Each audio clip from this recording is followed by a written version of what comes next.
Miss Marple and the Secret Santa Who Gave Death as a Gift. Chapter 1. The Christmas Charity Bazaar.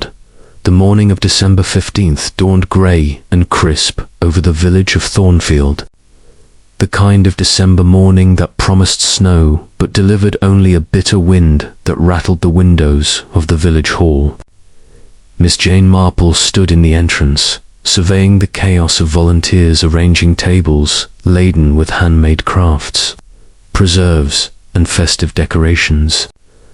At 84, she moved with deliberate grace, her silver hair pinned neatly beneath a felt hat adorned with a modest robin.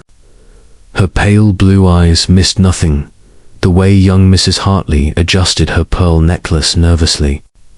How the vicar's wife muttered complaints under her breath about the placement of the tambola, the careful distance maintained between certain individuals as they worked.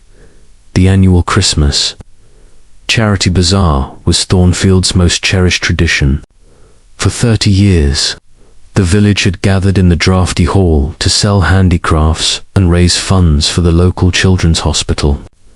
It was a day of pageantry and propriety, where everyone knew everyone else's business, though few admitted it openly. Miss Marple had attended every bazaar without fail, her presence as much a fixture as the large decorated tree that now dominated the hall's far corner. "Miss Marple, do help me with these wreaths, won't you?" called Margaret Thornton, the bazaar's chief organizer. Margaret was a woman of 60, with the kind of determined cheerfulness that came from a lifetime of keeping village affairs in order. Her grey suit was immaculate, her shoes polished to a shine that reflected the hall's fluorescent lights. Miss Marple smiled warmly and made her way over, her knitting bag tucked securely under one arm. She had learned long ago that people confided in those who appeared to be doing something with their hands. "Of course, my dear. How lovely these are. Did your sister-in-law make them again this year?" Margaret's face tightened almost imperceptibly. "No, actually. Patricia has been quite busy with other matters. These are from the ladies' craft circle. Well, most of them are. A few came from the Ashworth collection." There it was, the first thread in what Miss Marple would later recognize as the tapestry of this particular crime. The mention of the Ashworth collection brought a shift in the air, as subtle as a change in barometric pressure. She filed it away with the dozen other small observations she'd already made. The way Margaret's fingers trembled slightly as she arranged the wreaths, the tightness around her mouth, the way her eyes had darted toward a corner of the hall where David Ashworth was setting up tables. David Ashworth was the village's relative newcomer, having arrived 4 years ago to take over his late uncle's estate. He was a man of approximately 50, with sharp features and an air of barely contained impatience. His clothes were expensive, his manner polished but cold. He had never quite fitted into Thornfield's rhythms. Though he served on the village council and contributed generously to village causes, always with the air of someone dispensing charity rather than community support, is Mr. Ashworth. "Helping with the arrangements again this year?" Miss Marple asked conversationally, arranging a wreath with practiced care.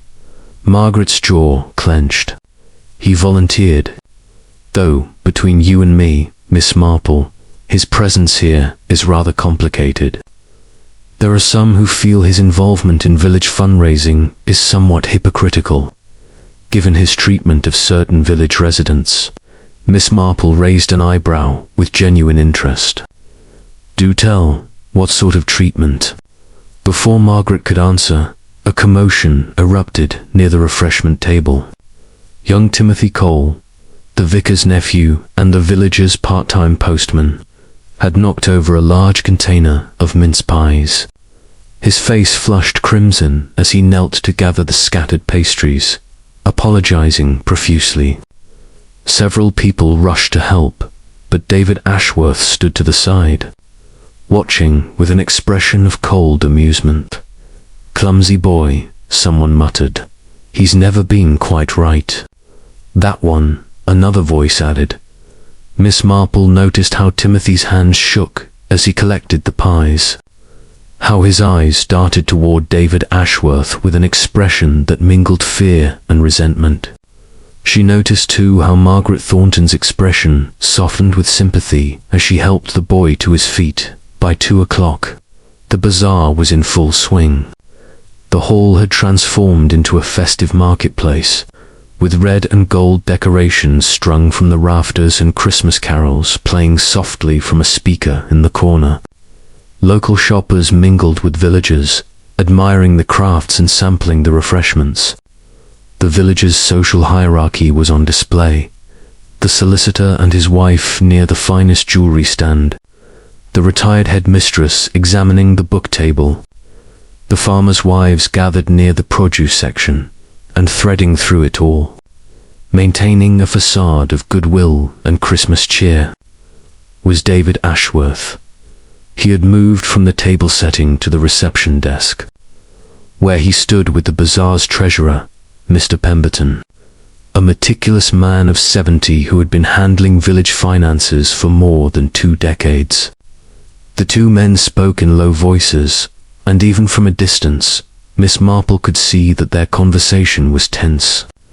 Pemberton's face had gone pale, and David's expression had turned positively glacial. Miss Marple, who was examining a display of pressed flowers with apparent absorption, watched the exchange in the peripheral vision she had perfected over decades. She saw Pemberton slide a document of some kind back across the desk.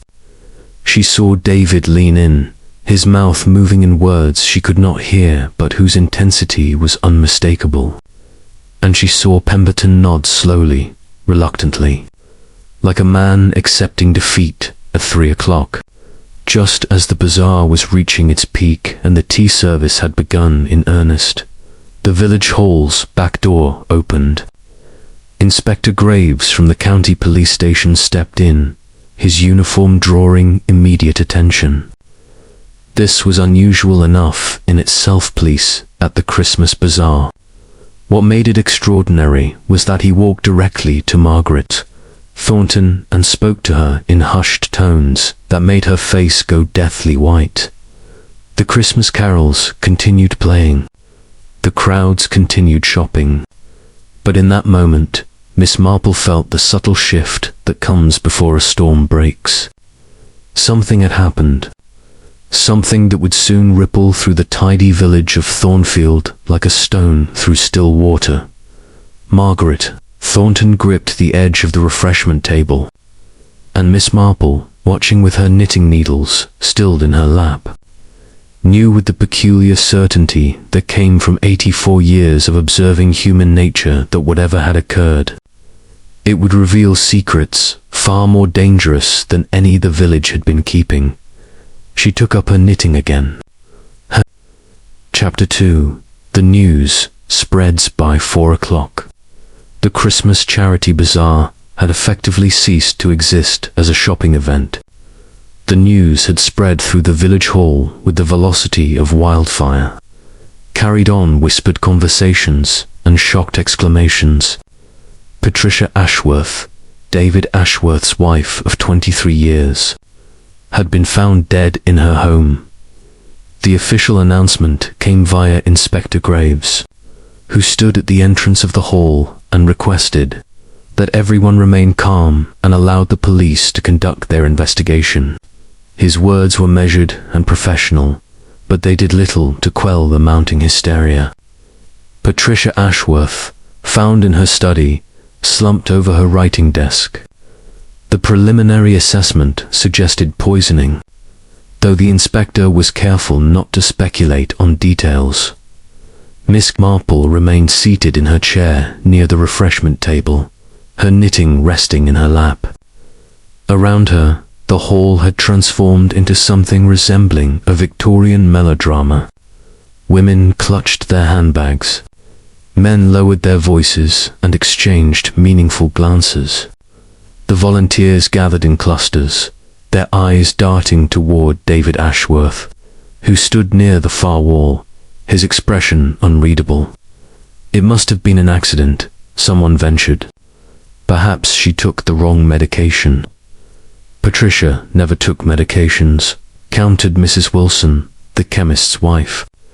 She was quite proud of her good health. Never a day ill in all the years I've known her. But the stress offered another voice. Everyone knows about the troubles in that house. The way David speaks to her in publics, so cold, so dismissive. A woman can only take so much. Miss Marple observed young Timothy Cole hovering near the decorations. His face a mask of confusion and something else, something that looked remarkably like guilt. Though over what, she could not yet determine. He had stopped several times as if to approach David Ashworth, then thought better of it and retreated. Margaret Thornton sat at one of the tables, a cup of tea cradled in her trembling hands.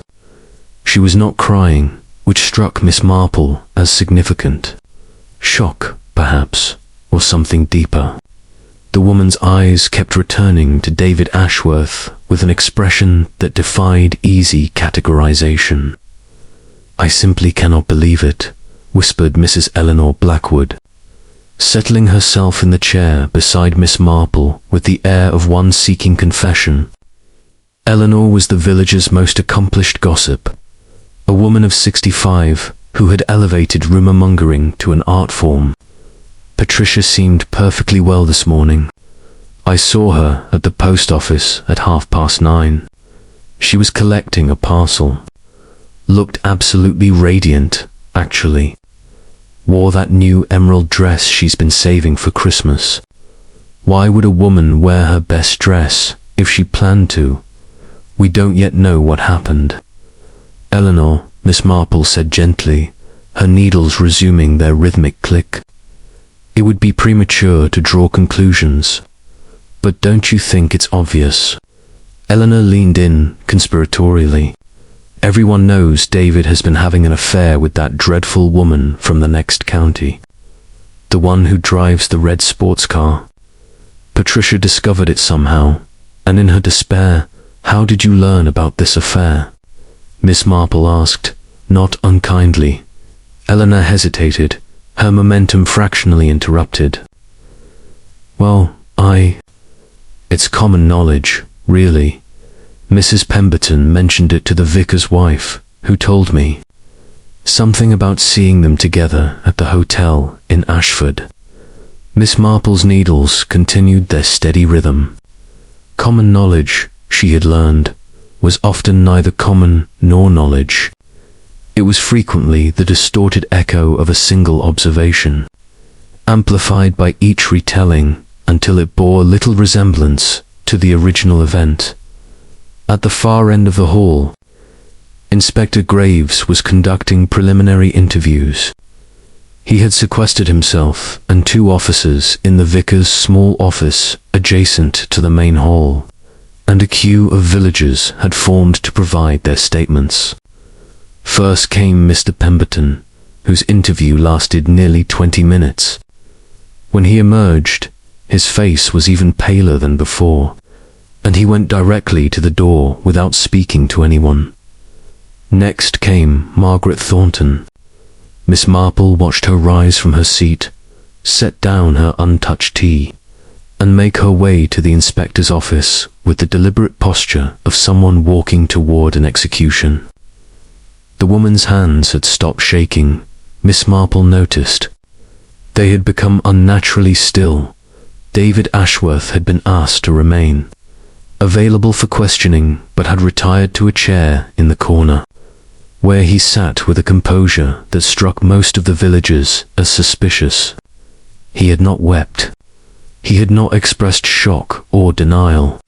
He had simply sat, his expensive suit somehow making him appear even more removed from the emotional turmoil around him. "He's not even pretending to grieve," whispered Eleanor to the woman beside her, loud enough for at least a dozen people to overhear. "That's always the sign, isn't it? The guilty ones are the ones who don't cry. Miss Marple considered this observation with interest. In her experience, people grieved in as many ways as there were people, and the absence of tears proved nothing at all. She had known murderers who wept like children and innocents who stood dry-eyed before the corpses of their loved ones. As the afternoon wore on, the bazaar was formally shut down. The volunteers were asked to help clear the tables and pack away the unsold merchandise, though no one's heart was really in the task. The festive atmosphere had been replaced by something altogether darker mixture of fear, curiosity, and that peculiar excitement that tragedy always brought to small villages. Miss Marple folded her knitting with care and placed it in her bag. As she rose to leave, she noticed something that others had overlooked: a small package, wrapped in silver paper with a red bow, lying beneath one of the refreshment tables. It was partially hidden by the white tablecloth, as though it had been dropped or deliberately concealed. She picked it up and examined it. There was no label, no name written upon it. The wrapping was pristine, unmarked. She turned it over in her hands, feeling its weight perhaps to pounds. She estimated and experienced the strangest sensation of certainty. Whatever was contained in this small silver package was connected to Patricia Ashworth's death. She was quite sure of it, without drawing attention to herself. Miss Marple tucked the package into her knitting bag and made her way toward the exit, her mind already beginning the intricate work of sorting through possibilities and examining the small, seemingly insignificant details that everyone else had dismissed. The village of Thornfield had a murderer in its midst, and Miss Marple, having spent a lifetime. Chapter 3. Whispers in the vicarage. The vicarage sitting room was warm and comfortable, with a fire crackling in the hearth, and Mrs. Wilson, the vicar's wife, bustling about with tea and fresh scones. Miss Marple sat in her customary chair by the window, her hands occupied with her knitting, her eyes observing everything. It was now 6:30, and the village was settling into the strange numbness that follows sudden death. Inspector Graves had begun the formal investigation in earnest, with officers stationed at the Ashworth estate and preliminary examinations being conducted. The cause of death remained officially undetermined, pending the results of the toxicology tests, though poison had been strongly suspected. Patricia had been discovered at approximately 2 o'clock by her housekeeper, Mrs. Dunn, who had arrived for her regular Thursday shift and found her employer slumped over her writing desk, an empty teacup beside her. The poor woman, Mrs. Wilson was saying, settling herself with her own cup of tea. I simply cannot fathom it.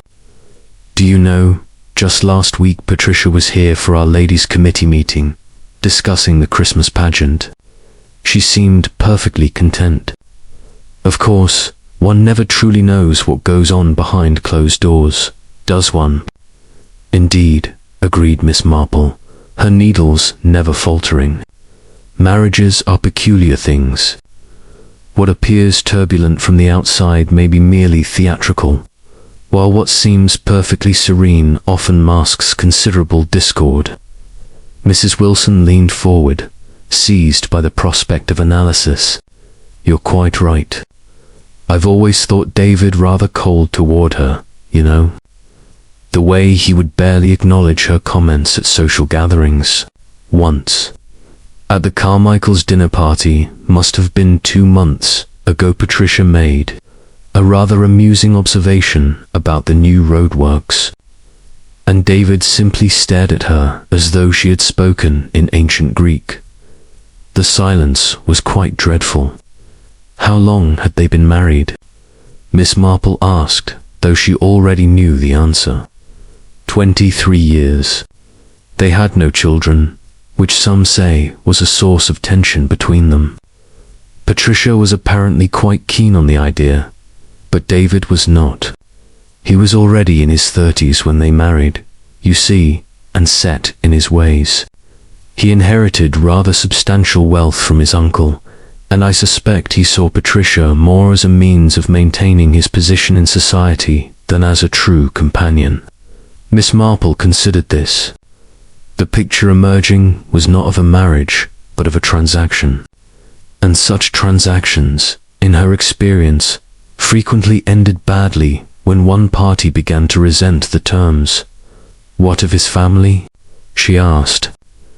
Does he have relatives who might inherit from him now? Mrs. Wilson's eyes widened at this practical question. Oh, Miss Marple, surely you don't suspect that is. It's far too early to think of such things. But yes, he has a sister living in London. Quite wealthy in her own right, I believe. There's also the matter of his business affairs. He's involved in some sort of property development scheme, isn't he? Or perhaps I confess I've never quite understood what it is he does. A knock came at the vicarage door, and moments later, Timothy Cole was shown into the sitting room. The young man looked distinctly uncomfortable, his perpetually troubled expression deepening into something approaching anguish. He was perhaps 23, with a thin face and nervous eyes that rarely met another person's gaze directly. Miss Marple, he said, clearly surprised to see her. I didn't expect, that is. I came to see the vicar about Timothy, interrupted Mrs. Wilson warmly. Sit down. You look dreadfully pale. Can I get you some tea? Timothy declined tea, but accepted a seat. His fingers twisted together anxiously, and Miss Marple observed him with the careful attention she reserved for the genuinely troubled. There was guilt in this young man, certainly, but was it the guilt of a murderer or something else entirely? I wanted to speak with the vicar about what happened, Timothy began hesitantly. About Mrs. Ashworth. I thought perhaps he could, that is, I felt I needed to, he broke off, overwhelmed by his own inadequacy at explanation. Is there something you know about Mrs. Ashworth's death? Miss Marple asked gently, her needles pausing. Timothy's head snapped up, and for a moment, pure panic crossed his features. No, that is not about her death specifically. But there's something I should perhaps tell the police. Something I saw. What did you see? Mrs. Wilson asked, her voice sharp with sudden interest. Timothy hesitated, clearly wrestling with himself. This morning, early, around 8 o'clock, I was delivering the post. I saw Mr. Ashworth leaving the house. He had a small package with him, wrapped in silver paper. He was walking toward the old quarry road, away from the village centre. I thought it odd because usually he drives everywhere, and the quarry road leads nowhere in particular. Miss Marple's knitting needles resumed their rhythm, but her mind had sharpened. A small package, wrapped in silver paper, the very package she herself had found beneath the table at the bazaar. Did you see what became of the package? She asked. No, miss. He disappeared around the bend. I continued with my deliveries. I didn't think it important until Mrs. Ashworth was found dead. Mrs. Wilson was vibrating with the desire to speculate. This is surely significant. A package hidden away on a country road. Perhaps it contained poison. Perhaps, said Miss Marple calmly. Mr. Ashworth was simply disposing of something he no longer wished to keep. People often do such things when they wish privacy. It may have had nothing whatsoever to do with his wife's death. But even as she said this, her mind was working through the implications. A package concealed on an obscure road. Then, later in the day, a similar package appearing at the bazaar. Unless there were multiple packages, which seemed unlikely. unless the package Timothy had seen was not the same one she had discovered. "Timothy," she said, "I wonder if you might do me a small favor. Could you describe precisely what this package looked like? The size, the paper, the bow, if there was one?" Timothy, eager to be helpful and perhaps grateful to have his information treated seriously, provided detailed descriptions that matched Miss Marple's own observations almost exactly. The same silver paper, the same red bow, the same approximate size. "I think," said Miss Marple slowly, "that you ought to tell Inspector Graves what you've seen. He will want all the details." After Timothy had left, promising to seek out the inspector immediately, Mrs. Wilson turned to Miss Marple with barely concealed excitement. "Do you think David did it? Do you think he poisoned his wife and then tried to dispose of the evidence?" "I think," said Miss Marple, gathering her knitting with practiced efficiency, "that we must be very careful about drawing conclusions from fragmentary information. What appears obvious frequently proves to be a misdirection." Chapter 4. The Obvious Suspect. By Friday morning, the village of Thornfield had settled into a collective certainty regarding Patricia Ashworth's murder. David Ashworth was guilty. The logic was simple, almost elegant in its brutal clarity. He stood to inherit a substantial estate. He had been seen with a mysterious package on the morning of her death, and his marriage had been notoriously unhappy. Inspector Graves, while maintaining official discretion, had taken David into custody for extended questioning, and the village took this as confirmation of what it already believed. Miss Marple sat in her garden. Despite the December chill, her knitting spread across her lap.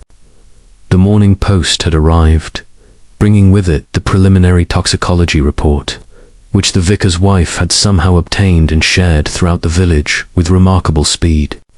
Patricia Ashworth had been poisoned with foxglove, extracdigitalis substance that could be obtained from the ornamental plants that grew abundantly in village gardens. This detail had only strengthened the collective conviction. David Ashworth's own garden, it was noted, contained several foxglove plants. Mrs. Wilson had mentioned this with the air of one producing irrefutable evidence. What troubled Miss Marple, however, was a detail that everyone else seemed to have dismissed or simply overlooked. The silver package. Timothy Cole had reported seeing David leave the house at 8 o'clock with the package. Yet Miss Marple herself had discovered an identical package at the bazaar at 3 o'clock 7 hours later. The bazaar was less than a mile from the Ashworth estate.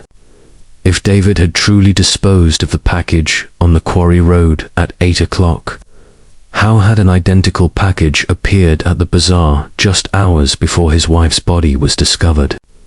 There were three possibilities, as Miss Marple saw it. Either there were two separate packages, which seemed an extraordinary coincidence, or Timothy Cole had been mistaken about what he had seen, or someone else had placed the package at the bazaar deliberately, knowing that it would be found and would cast suspicion on David Ashworth. The third possibility was the most interesting. At 10:30, Miss Marple made her way to the village library, where Margaret Thornton worked 3 days a week.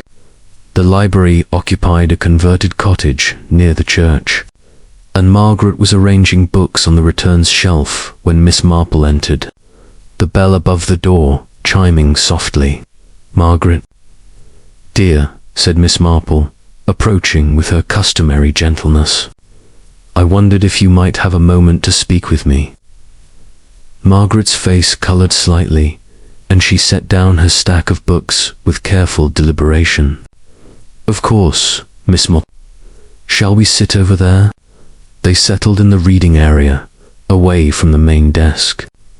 Margaret's hands remained in her lap, unnaturally still, much as they had been the previous afternoon. "I've been thinking," said Miss Marple, "about your conversation with me yesterday at the bazaar. You mentioned feeling that Mr. Ashworth's involvement in village fundraising was hypocritical, given his treatment of certain residents. I wonder what you meant by that." Margaret was quiet for a long moment. When she spoke, her voice was carefully controlled. "I'm not certain it's appropriate for me to discuss such matters now, given what's happened." "Perhaps not," agreed Miss Marple. "And yet, if there is something that might illuminate the truth about Mrs. Ashworth's death, surely it would be appropriate to share it with the police, wouldn't it?" "The police seem quite satisfied with their current theory," Margaret said, and there was something almost bitter in her tone. "The police," replied Miss Marple thoughtfully, "are frequently satisfied too quickly.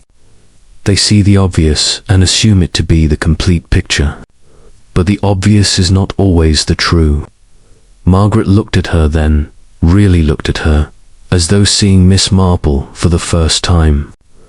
"What makes you different from everyone else, Miss Marple? Why do you question what seems so clear?"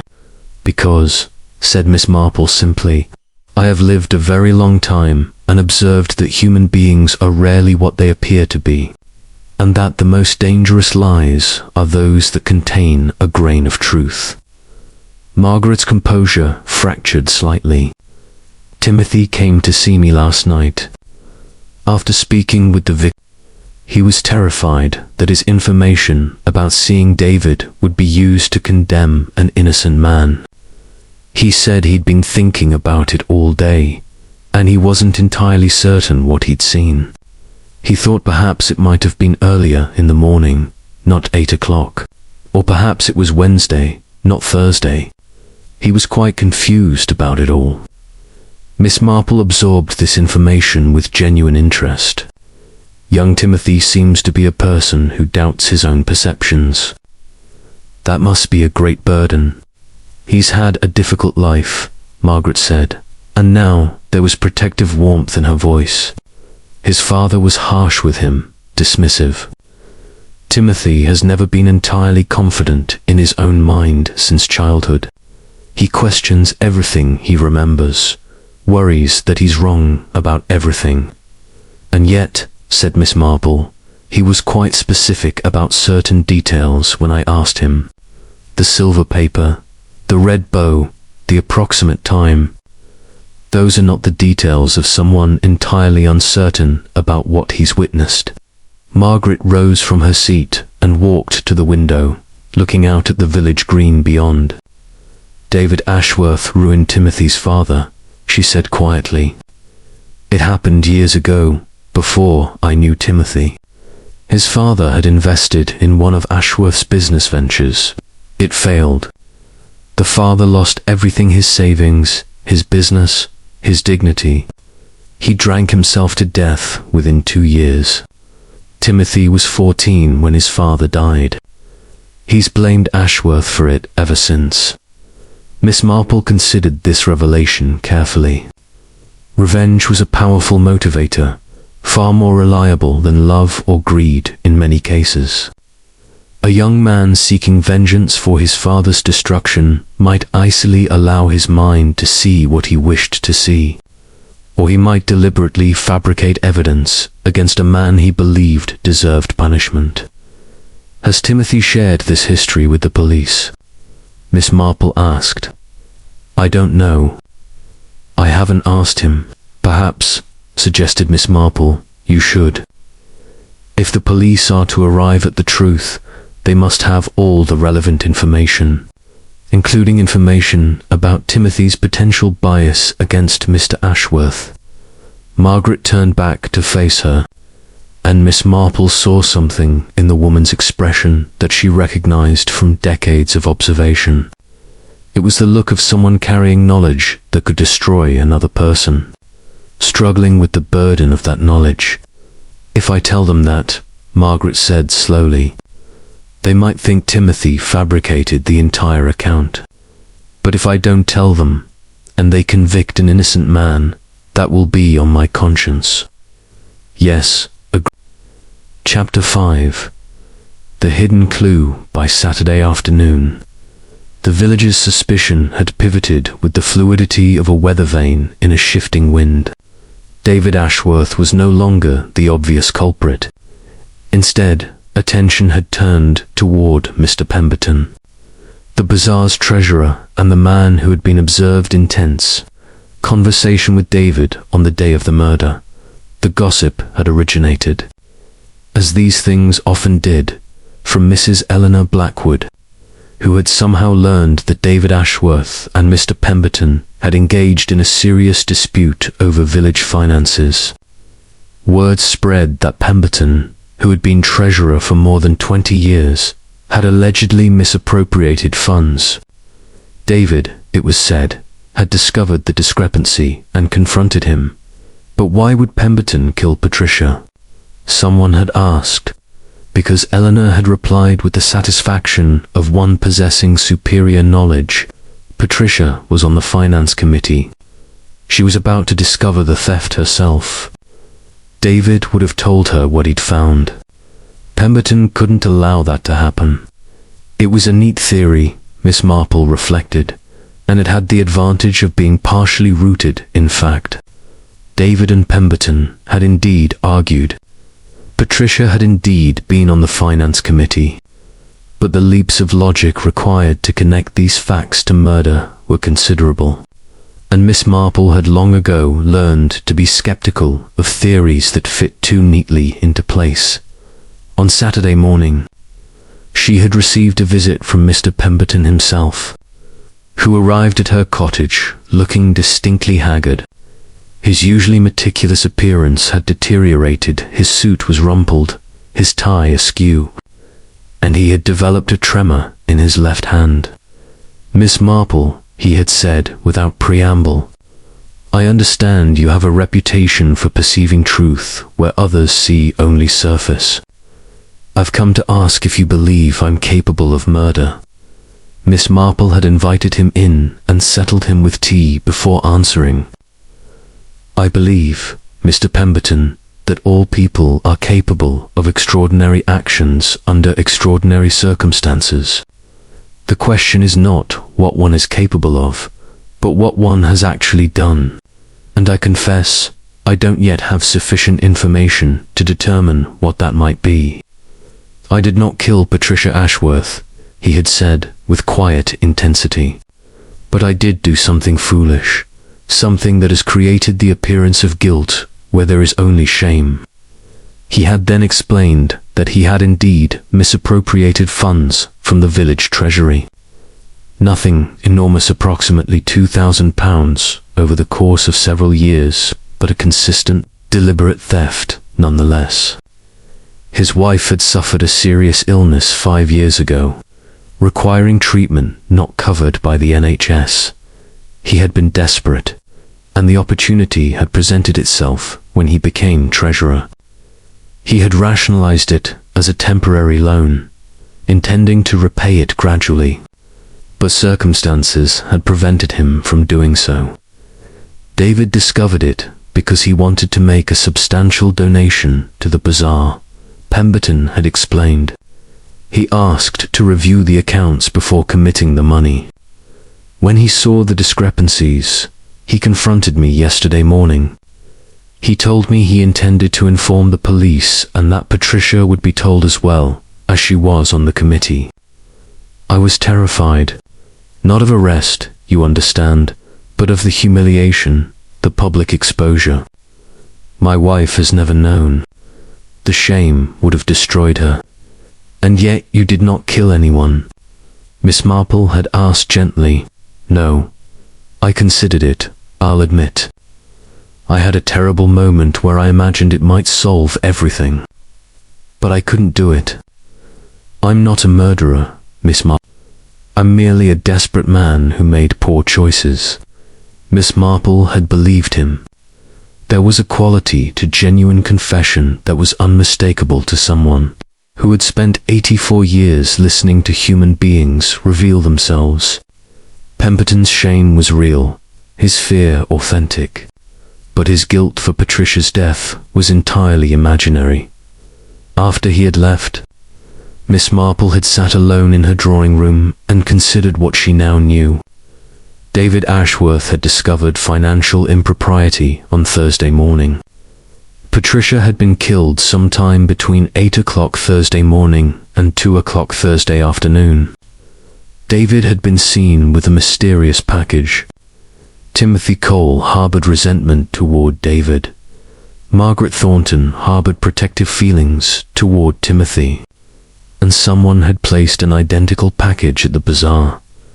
The pieces did not fit together in any satisfying way. That evening, Miss Marple made a decision that surprised even herself. She walked to the Ashworth estate, a substantial Victorian property on the outskirts of the village. A constable was stationed at the gate, but he recognized her and allowed her to proceed. The house was dark except for a single light in what appeared to be the drawing room. David Ashworth opened the door himself, and for a moment, genuine surprise crossed his face. "Miss Marple, this is unexpected. I wondered," she said, without preamble, "if I might see Patricia's study, the room where she was found." For a moment, she thought he might refuse.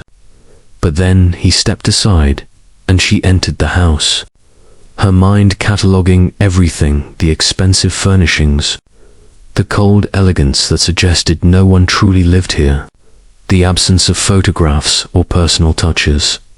The study was on the ground floor, a room with tall windows overlooking the garden. It was being preserved for the police investigation, but David allowed her to look from the doorway. The desk was positioned against the far wall, and beside it sat a small bookshelf containing financial ledgers and what appeared to be business records. What was Patricia working on when she died? Miss Marple asked. The bazaar accounts, David said. She had taken responsibility for coordinating the finances with Pemberton. She was examining the receipts when she died. Miss Marple's attention sharpened. The accounts, the very accounts that Pemberton had been falsifying. Was she alone? Apparently. The housekeeper found her at 2 o'clock. Patricia had made tea at approximately noon. The cup was still on the desk when Mrs. Dunn discovered her. Miss Marple considered the timeline. Patricia had made tea at noon, which meant she had been alive at that hour. The poison must have been in the tea. But how had it been introduced? Had someone visited the house?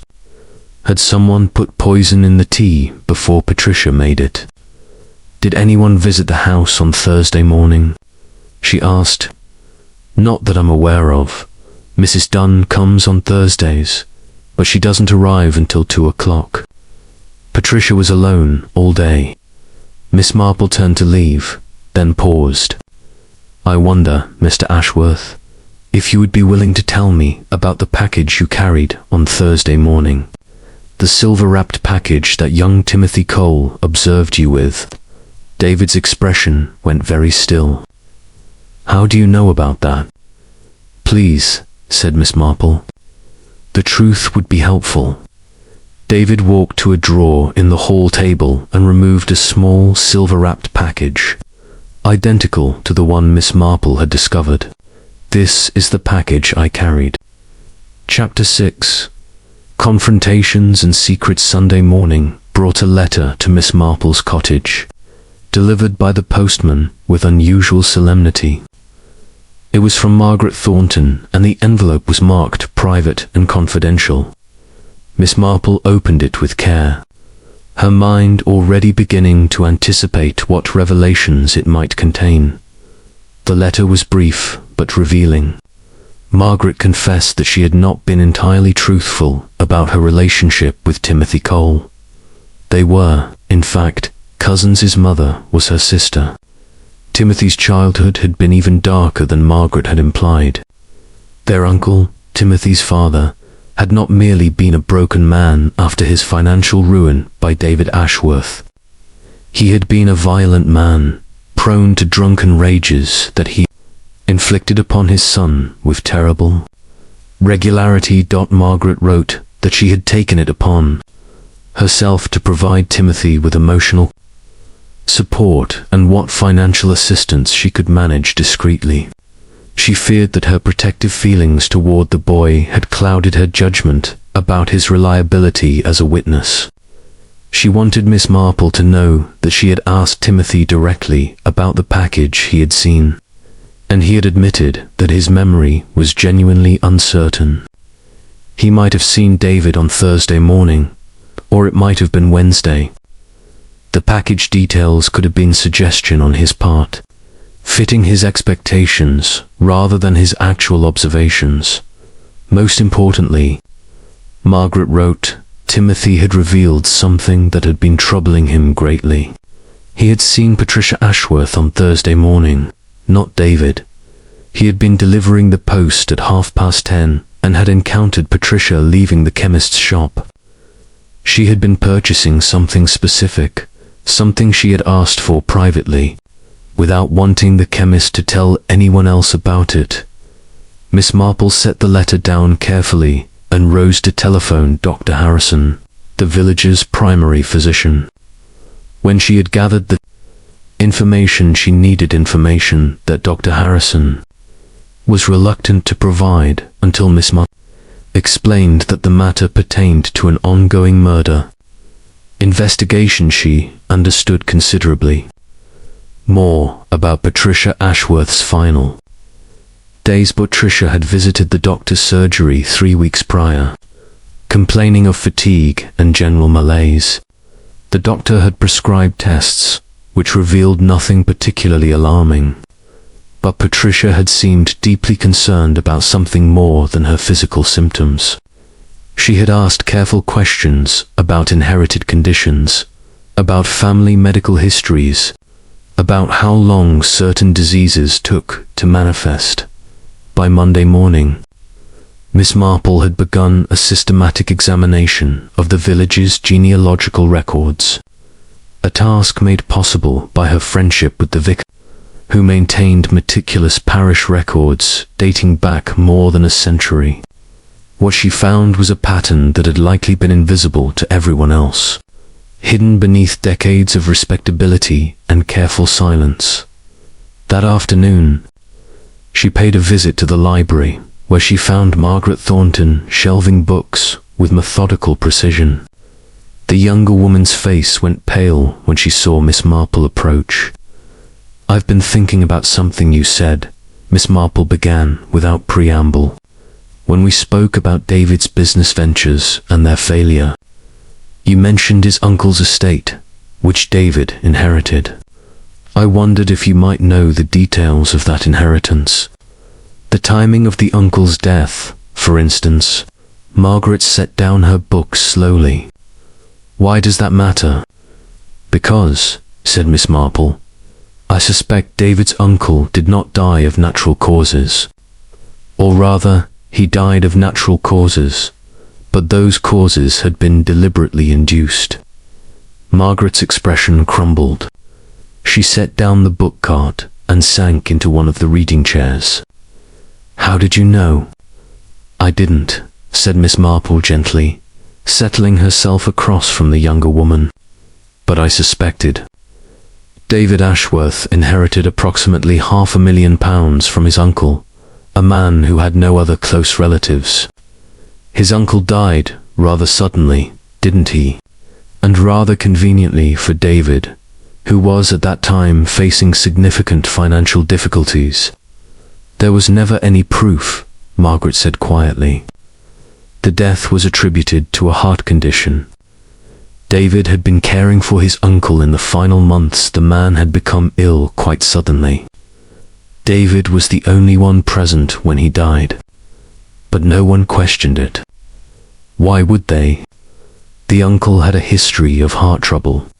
But Patricia discovered something," Miss Marple said. "It was not a question." Margaret nodded miserably. She found something among David's papers. A letter from the doctor who had been treating the uncle. It hinted at suspicions about the uncle's treatment in the final weeks. Nothing concrete, nothing that could have been proven legally, but enough to suggest that David might have hastened his uncle's death. Patricia was devastated. She couldn't believe it of David. She wanted to investigate further, to understand what had really happened. And David realized that his wife was beginning to suspect him, said Miss Marple. He couldn't allow her to pursue that investigation, particularly not in light of Pemberton's financial misappropriation, which was already beginning to create complications. Two separate crises converging at once would have drawn unwanted scrutiny to his affairs. But how would he have known what Patricia intended to do? Margaret asked. He wouldn't, precisely, Miss Marple replied. But he would have suspected. Patricia was on the finance committee. She would naturally become involved in investigating the Treasury discrepancy. And if she was investigating financial matters carefully, she might easily stumble upon other irregularities in his accounts. David needed to eliminate the threat she represented before the situation spiraled beyond his control. Margaret stood and walked to the window, her shoulders hunched with the weight of understanding. The Secret Santa gifts. David purchased them, planning to use one as a vehicle for poison. He needed to ensure it reached Patricia before anyone else could receive it. He must have manipulated the distribution somehow, ensuring Patricia would select the poisoned gift. Not quite, said Miss Marple. I believe someone else distributed the gifts. Someone who had access to the bazaar, and who had the means to deliver a poisoned package to Patricia specifically.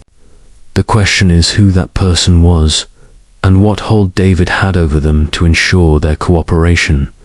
As if summoned by the very act of speculation, Timothy Cole entered the library. He appeared startled to find Margaret and Miss Marple in conversation, and his nervousness was immediately apparent.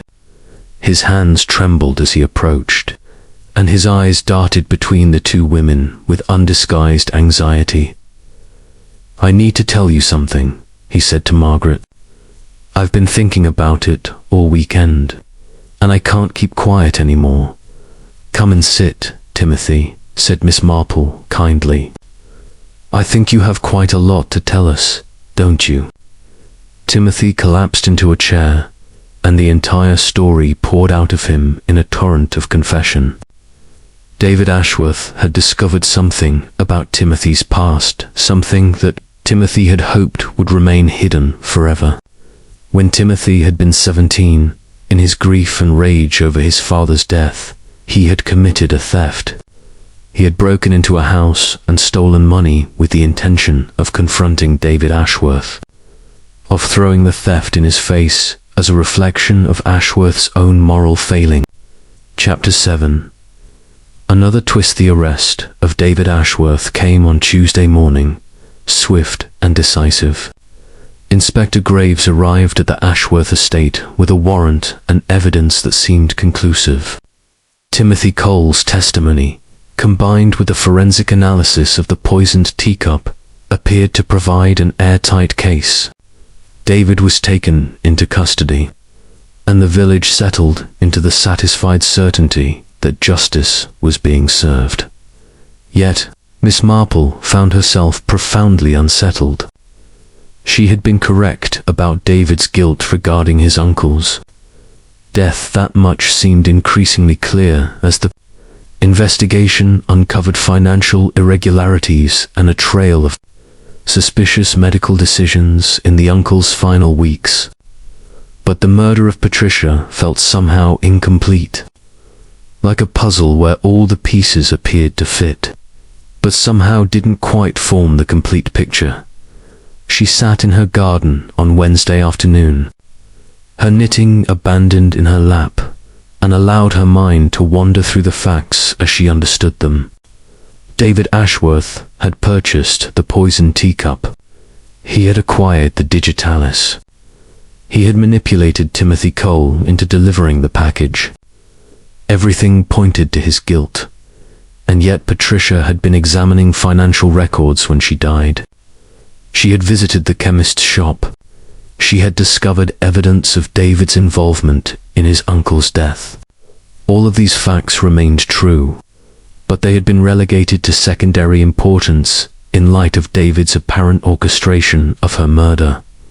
What if, Miss Marple wondered, the murder had not been quite as straightforward as it appeared? The telephone call came at 4:30. It was Inspector Graves, his voice carrying an undercurrent of frustration. "Miss Marple, I wonder if you might be available for a conversation. There's a matter that's been troubling me about this case, and I've come to trust your insight into these affairs." 20 minutes later, Inspector Graves sat in Miss Marple's drawing room, a cup of tea cooling on the table beside him. He was a man of approximately 60, with the weary expression of someone who had spent too many years confronting human depravity. "The difficulty," he began, "is that David Ashworth denies everything. He admits to purchasing the teacups. He says he bought them as gifts for various female acquaintances, but he vehemently denies any involvement in poisoning his wife. He claims he never instructed Timothy Cole to deliver anything to Patricia.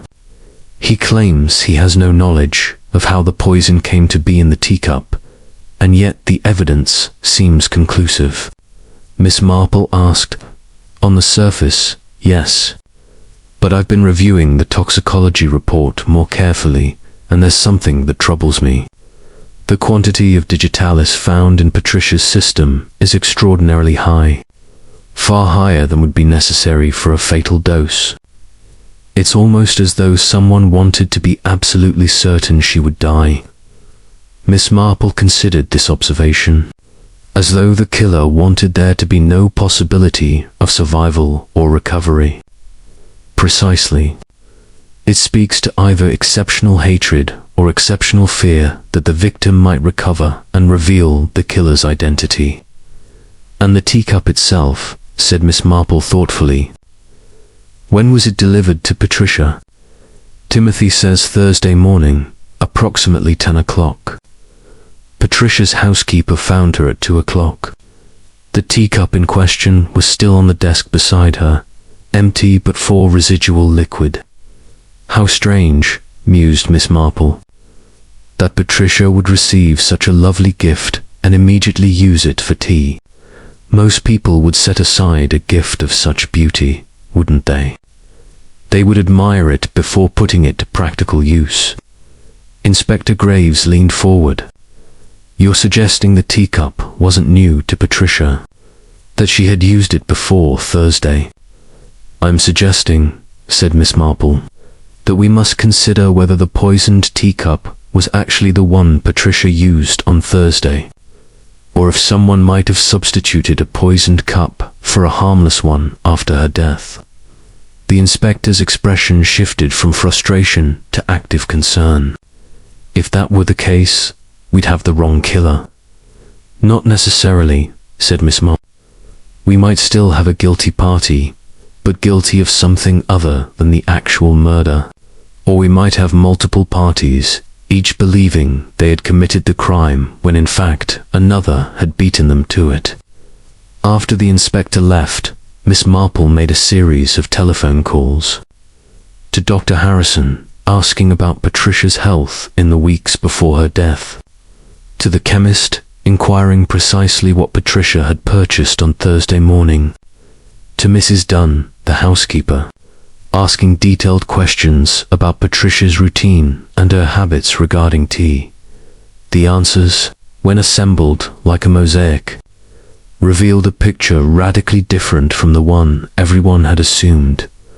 Patricia Ashworth had been dying, not from poison, but from a degenerative neurological condition that had been diagnosed 3 weeks prior. The fatigue, the malaise, the questions about inherited illnesses all had been symptoms of a disease that would have progressed, gradually but inevitably, toward death within a matter of months. Perhaps a year if she was fortunate on Thursday morning. Patricia had visited the chemist to purchase medication meant to ease her symptoms and slow the progression of her condition.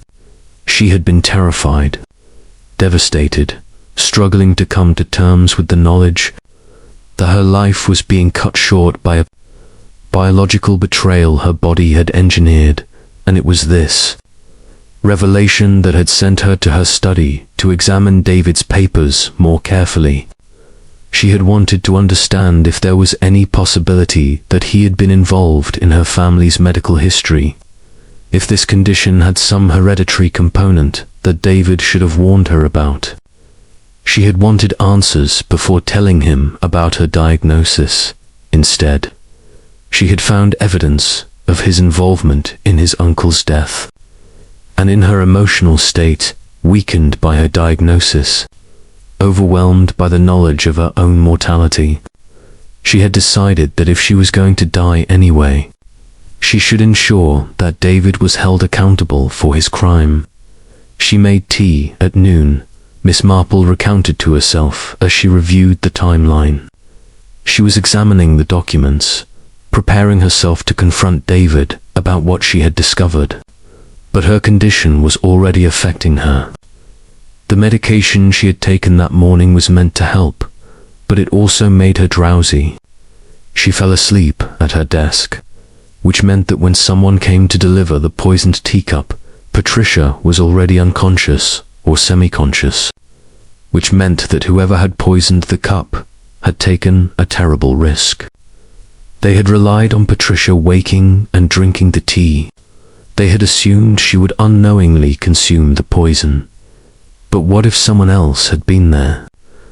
What if someone else, finding Patricia unconscious in her study, had panicked? What if someone else had done something irreversible, not realizing that Patricia was already dying of her own volition? On Thursday evening, Miss Marple walked to Margaret Thornton's cottage.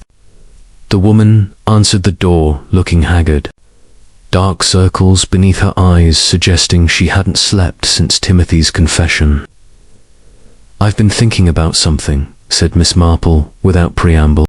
It was, Miss Marple reflected, one of the most profound moral questions she had encountered in her long life. The answer, she suspected, would depend on many things, on the weight of intention, on the measure of guilt, on whether one could be culpable for a death one had not ultimately caused. "That," she said quietly, "is a question I cannot answer, but I believe it is a question the police must now address." Chapter 8. Miss Marple's final test. The village of Thornfield had entered a peculiar state of suspension. David Ashworth remained in custody, charged with his wife's murder, while the investigation had taken an unexpected turn that left Inspector Graves and his team re-examining every assumption they had made. Margaret Thornton had not been arrested, though her confession to Miss Marple had set in motion a series of inquiries that threatened to unravel the neat narrative everyone had come to accept. Miss Marple had not, however, shared Margaret's complete confession with the police. Instead, she had suggested to Inspector Graves that there were certain psychological dimensions to the case that required careful exploration before charges could be properly determined. She had asked for one final opportunity to speak with the key participants, to test her theories against reality before the legal machinery ground forward toward its inevitable conclusion. On Friday morning, she invited Margaret Thornton, Timothy Cole, and David Ashworth to her cottage. The request had been unexpected, but Miss Marple's reputation for discretion and her demonstrated understanding of the case had lent her request sufficient weight that all three had agreed to come, albeit reluctantly. She seated them in her drawing room with careful attention to positioning. David in the chair near the window, where the light was brightest and where any emotional reaction would be most visible. Margaret in the corner, somewhat removed from the others, as though already separated by her own knowledge of guilt. And Timothy on the settee, nervous and uncertain, looking to Miss Marple as though she were his only ally in a world that had become incomprehensibly hostile. "Thank you all for coming," Miss Marple began, settling herself in her customary chair with her knitting. "I realize this must be extraordinarily uncomfortable for you. I won't keep you long. I simply have a few observations to share, and I would like to see how you respond to them." She began with David. "Mr. Ashworth, I want to discuss your uncle's death. Specifically, I want to discuss what you did in the weeks before he died." David's expression remained coldly composed. "I'm not certain how this is relevant to my wife's murder." "It may not be," agreed Miss Marple, "but I find that understanding a person's capacity for deception in one area often illuminates their behavior in others. Your uncle was ill, wasn't he? And you were the primary person responsible for his care." "He had a heart condition," David said curtly. "Yes, a condition that was being treated with medication. Digitalis, in fact the very same substance that killed your wife. Curious, isn't it? Your uncle took digitalis for his heart. But in your uncle's case, the dose was gradually increased without medical authorization, wasn't it? You increased it incrementally, enough to worsen his condition, enough to hasten his death, but not so much as to be immediately obvious." David's jaw tightened slightly, the first crack in his composure. "You learned from that experience," Miss Marple continued gently. "You learned how digitalis works, how it can be concealed, how it can be administered in a way that appears natural. So when Patricia began to threaten you when she discovered what you had done to your uncle, you naturally reached for that knowledge again. You prepared a poisoned teacup, intending to use it to silence her." "This is speculation," David said coldly. Without evidence, yes," Miss Marple agreed, "which is why I'm interested in what happened next. Because you see, Mr. Ashworth, I don't believe you actually killed your wife with poison." The silence that followed was profound. Even Timothy looked up from his examination of his hands. "When Timothy delivered the package on Thursday morning," Miss Marple continued, turning to address the room as a whole, "he believed he was following your instructions. And perhaps he was.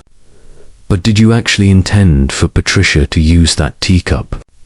Did you genuinely expect her to drink the poisoned tea?" She paused, allowing the question to settle. "I suspect you did not. I suspect that when Patricia became ill, when her condition became public, knowledge through the medical records she had been so carefully examining your plan changed. You realized that Patricia was dying anyway. You realized that poisoning her would be redundant, perhaps even foolish. A woman who is already terminally ill dying of poison is far more likely to be investigated than a woman dying of natural causes." David's expression had shifted. The cold composure had cracked slightly, replaced by something that might have been grudging respect. "So you instructed Timothy to deliver the package, knowing that it would establish intent, knowing that if questioned you could claim you had been manipulated into cooperating, or that you had had a change of heart. You created layers of deniability. Timothy would appear to be your accomplice. Margaret would have opportunity to intercept the package, which she did. And Patricia would die of her own disease while you stood safely on the periphery, protected by layers of doubt and competing theories." "That's quite a theory," David said, and there was something almost like appreciation in his voice. "But it remains only theory." "Yes," agreed Miss Marple, "which is why I've asked Miss Thornton to join us." Margaret looked up sharply, her face going pale. "Margaret," said Miss Marple, "you intercepted the poisoned teacup. You replaced it with an identical one. But I wonder if you actually retrieved it from where Timothy had placed it, or if you obtained it from somewhere else." Margaret's silence was answer enough. "I suspect," continued Miss Marple, "that when you went to Patricia's study Thursday afternoon, you found her already dead. Not from poison, but from the deliberate overdose of her own medication. Patricia, you see, had a choice. She could spend months, perhaps a year, declining slowly into complete incapacity, or she could choose the timing of her own departure. She had already decided what she would do." Miss Marple allowed this revelation to settle before continuing. "She wrote you a letter, didn't she, Margaret? I suspect it was on the desk beside her. A letter explaining her intentions, asking you to retrieve the poisoned teacup, asking you to ensure that David was blamed for her death so that justice of a sort might be served. Even in her departure, Margaret's tears came then, quietly and without theatrical display. She wrote that she wanted David to face consequences for what he had done. She said if she was going to die anyway, at least her death could mean something. She wanted him imprisoned, even if it was under false pretenses. She said the truth about her condition would complicate things, would muddy the waters, would allow him to escape responsibility. And so you did as she asked," said Miss Marple. "You retrieved the poisoned cup. You substituted another.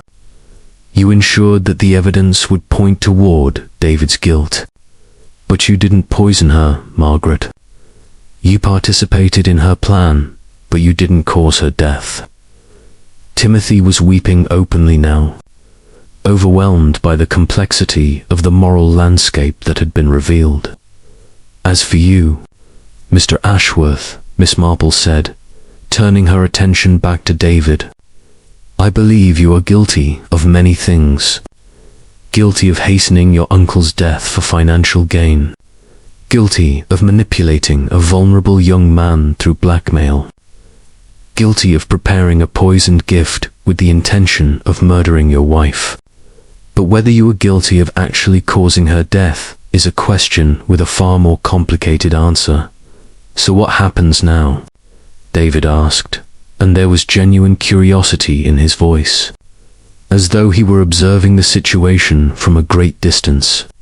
"Now," said Miss Marple, "the police will need to determine what charges can properly be brought against each of you. The truth is messy, Mr. Ashworth. It doesn't fit neatly into legal categories.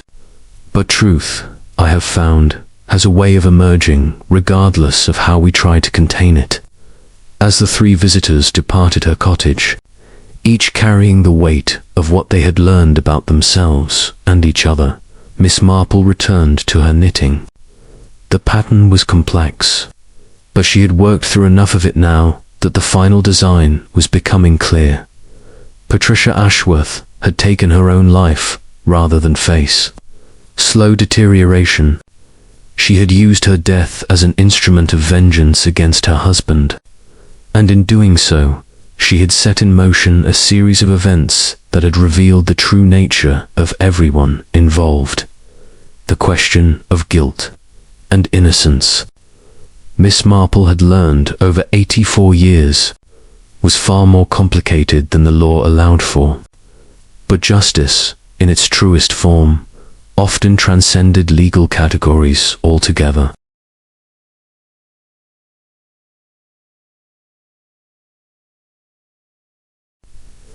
Chapter 9. The revelation. Inspector Graves sat across from Miss Marple in her drawing room on Saturday morning, his notebook open before him, his expression a mixture of skepticism and the weariness of a man confronting truths that undermined the certainty he required for his work. Behind him stood Sergeant Mitchell, a younger officer whose face registered confusion at the narrative unfolding before him. "Let me understand this correctly," Inspector Graves said slowly.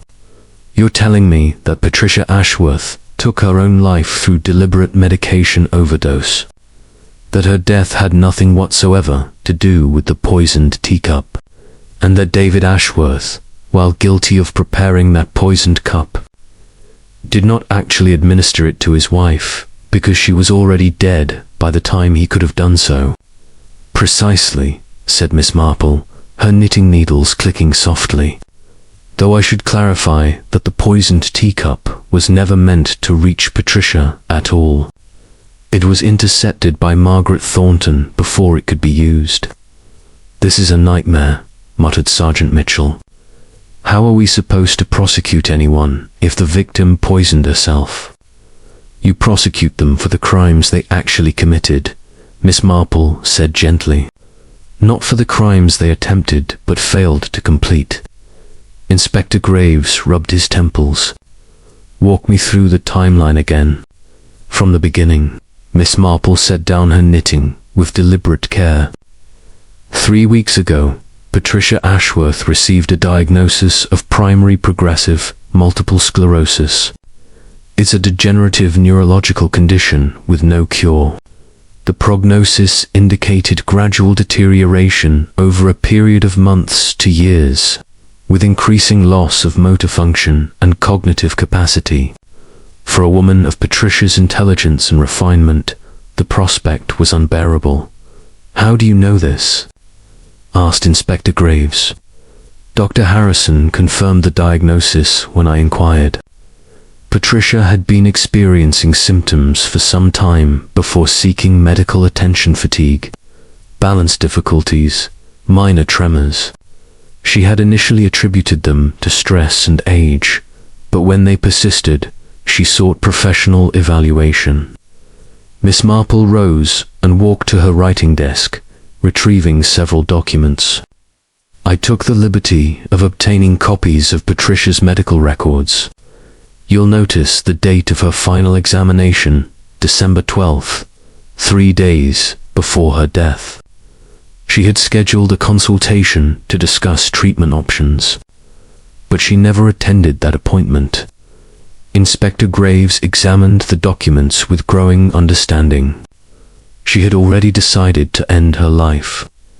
Yes, on Thursday morning, she woke knowing it would be her last day. She visited the chemist to obtain additional medication, ostensibly to ease her symptoms, but actually to gather enough to ensure a swift and complete overdose. Then she went home and made her final preparations. And the documents, David's papers, the evidence about his uncle's death? Asked Sergeant Mitchell. Patricia discovered those papers on Wednesday evening, Miss Marple explained.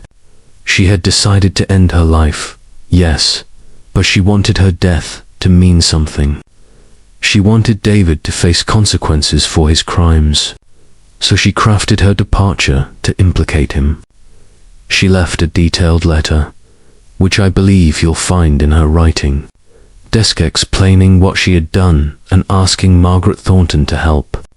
Her plan, this final deception, how did Patricia and Margaret Thornton become acquainted? Asked Inspector Graves. They met years ago through a book club. Patricia had confided in Margaret about her family's medical history, specifically about the neurological condition that had claimed her grandmother's life.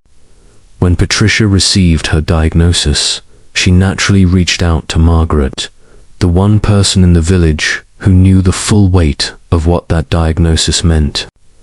Margaret became her confidant in her final days. Miss Marple returned to her chair. On Thursday morning, Patricia asked Margaret to help her. She explained her plan. She would end her life using medication. She would leave evidence that David had poisoned her. She asked Margaret to ensure that the poisoned teacup which David was preparing to deliver through Timothy would be intercepted and hidden, so that when the police investigated, they would find evidence of David's intent to murder her, but would ultimately discover her true cause of death. But why? Asked Sergeant Mitchell, genuinely bewildered. If she was going to kill herself anyway, why go to such elaborate lengths to implicate her husband? Because, said Miss Marple simply, She wanted him to suffer as she was suffering. She wanted him imprisoned, not for murder, but for the attempt. She wanted him to experience loss of freedom and agency, much as her disease would have stolen hers. It was her final act of control over her own narrative and control over his fate. Inspector Graves leaned back in his chair, and Margaret Thornton agreed to this. Margaret was conflicted, Miss Marple said. She cared deeply for Patricia and respected her agency in choosing her own end. But she also harbored her own reasons for wanting David punished. When she learned that David had been blackmailing Timothy using sealed juvenile records, she became convinced that he deserved to face justice. Patricia's plan aligned with Margaret's own sense of justice.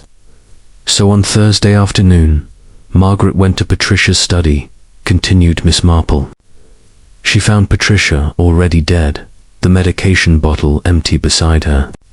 She found Patricia's letter, which explained everything, and she retrieved the poisoned teacup that David had instructed Timothy to deliver, replacing it with an identical one that contained no poison. She then destroyed or concealed Patricia's letter so that the police would not immediately understand the truth. Inspector Graves rose and walked to the window, considering the implications. Where is this letter now? I believe Margaret has it. She can provide it to you if she chooses. And the silver-wrapped package, the one you discovered at the bazaar, asked Sergeant Mitchell. That was never used, explained Miss Marple. Margaret retrieved the poisoned teacup from Patricia's study before it could be drunk. She may have placed an identical package at the bazaar to create confusion, to muddy the waters and make the investigation more complex. Or that package may have been something else entirely, a Christmas gift from the village. Craft shop with no significance whatsoever. I suspect we may never know with complete certainty. Inspector Graves turned back to face her. This means David Ashworth cannot be prosecuted for murder. We have no evidence that he poisoned Patricia, only evidence that he prepared poison with the intent to do so. That's attempted murder at best, and even that would be difficult to prove conclusively. Yes, agreed Miss Marple. However, you likely have sufficient evidence regarding his uncle's death. The financial incentive is clear. His access to medication was unrestricted, and the pattern of behavior gradually increasing doses of digitalis, leading to fatal heart failures, consistent with deliberate poisoning. With Patricia's medical records and her letter, you may also be able to establish a history of David's willingness to use poison as a... Chapter 10. The aftermath. Christmas came to Thornfield as it always did. Though the village wore its festive decorations with a peculiar self-consciousness this year, as though the garlands and lights were insufficient to cover the darkness that had been revealed beneath the surface of ordinary life. The legal proceedings surrounding David Ashworth had progressed along lines that Miss Marple had anticipated. He had been charged with the attempted murder of his wife, though that charge carried the complexity of a victim who had already chosen to die. He had also been charged with the murder of his uncle. Based on medical evidence and circumstantial proof that Inspector Graves had painstakingly assembled, Margaret Thornton had not been prosecuted for any crime.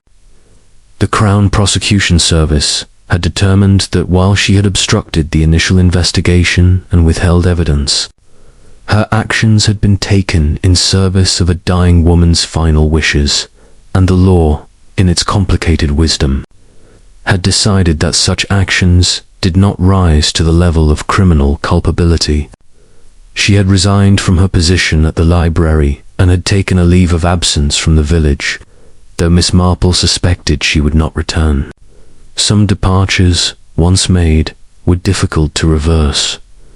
Timothy Cole had also withdrawn from public life, though not from the village itself. Inspector Graves had determined that his role in delivering the poisoned teacup had been one of coerced complicity rather than willing participation, and no charges had been brought against him. But the knowledge of his involvement and the revelation of his sealed juvenile record had changed how the village perceived him.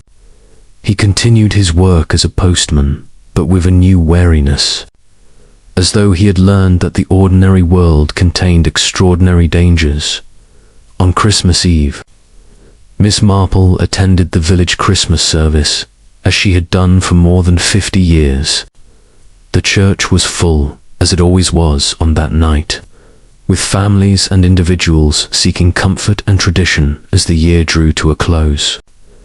The vicar delivered a sermon on redemption and forgiveness that seemed, to Miss Marple's ear, carefully constructed to address the recent traumas without naming them directly.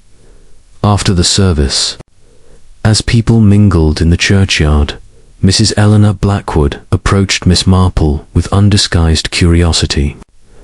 "I must confess, Miss Marple, I'm still quite confused about what actually happened with Patricia Ashworth.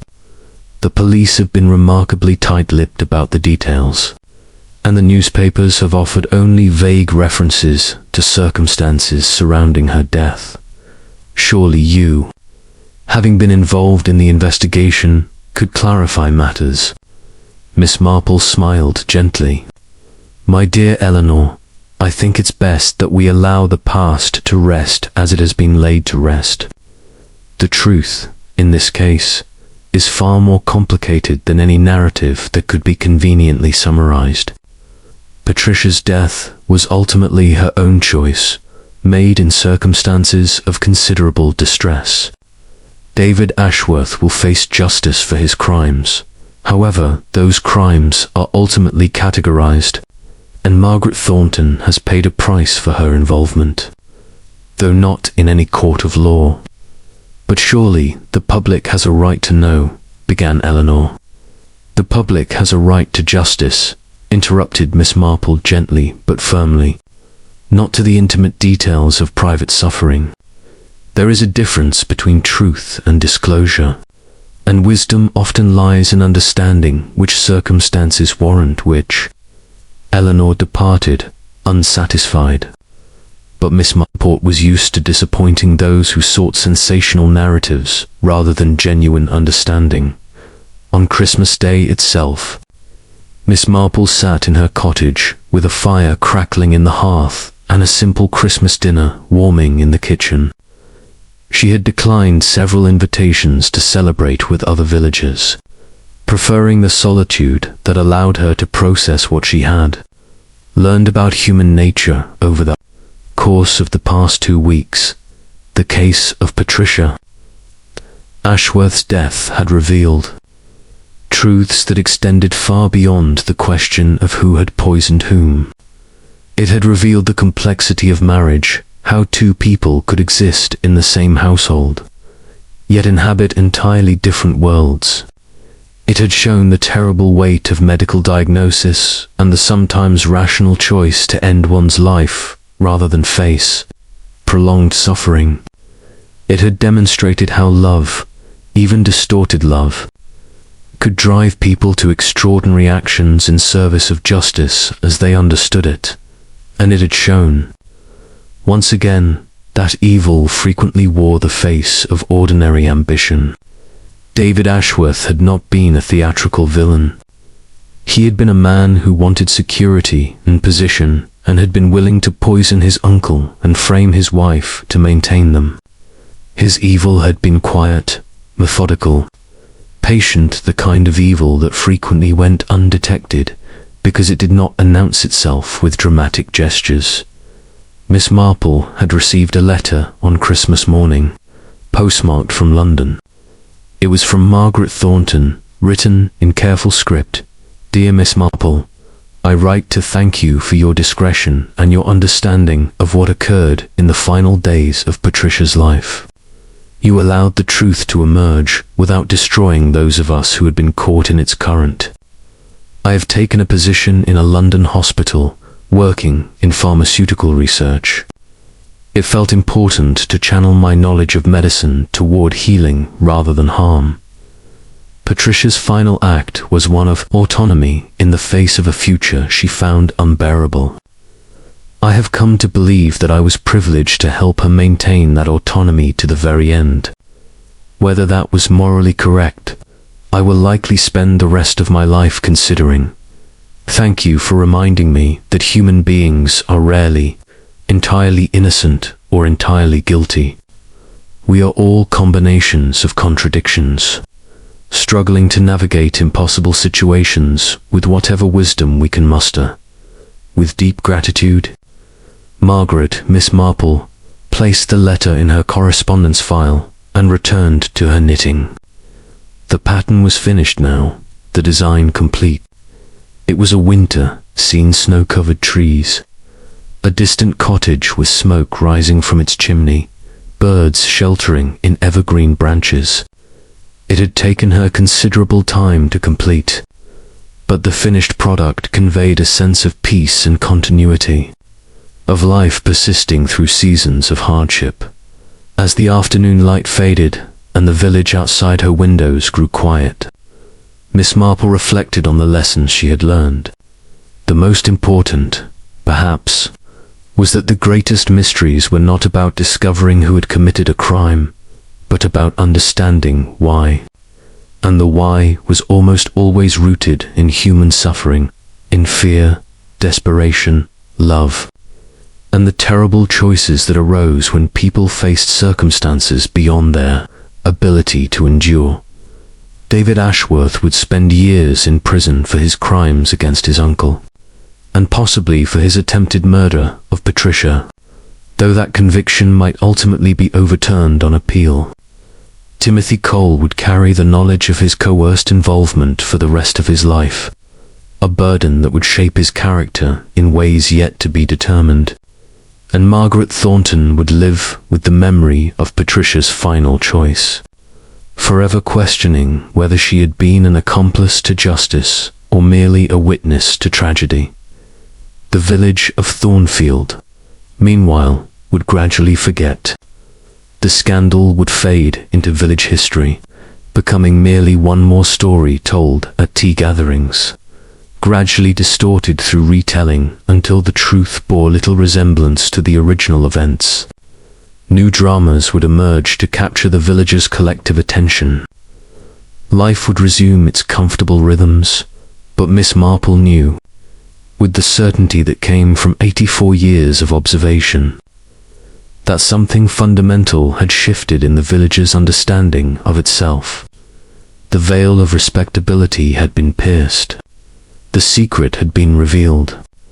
And while the world would move on, as it always did, those who had been touched by this particular mystery would never quite view their neighbors, their friends, or themselves in quite the same way again. As night fell and the Christmas lights twinkled in windows throughout the village, Miss Marple set aside her completed knitting and gazed out at the darkness beyond her window.